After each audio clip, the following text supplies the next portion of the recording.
Am I the asshole for telling my daughter that she doesn't really have PTSD? I, 42 female, have 3 children, 14 female, 8 male, and 2 female.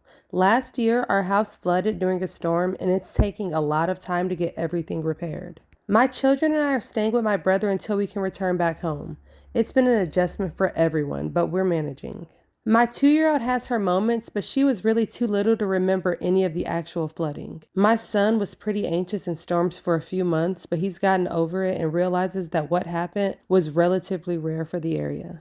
Initially, my older daughter was doing okay, but now that it's around the year anniversary, she's gotten a bit more worried. But the thing about my daughter is that, unlike her siblings, she's been afraid of thunderstorms for her entire life. And to be honest, it's actually kind of odd how not afraid she's been for the past year. I thought she just aged out of the fear.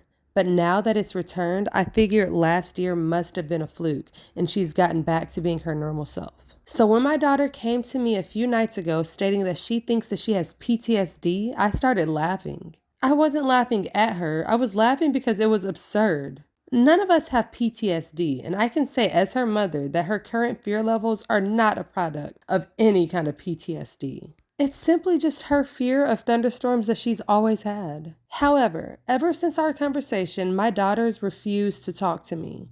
I confronted her about her rudeness and told her that though I understand that she's afraid of thunderstorms, it's been that way forever. She just doesn't have PTSD. I'm sure she'll age out of the fear in time, and I think that she'll get over it. Once we get back home, I'm sure things will go back to normal. She told me that I'm mean and that I don't listen to her.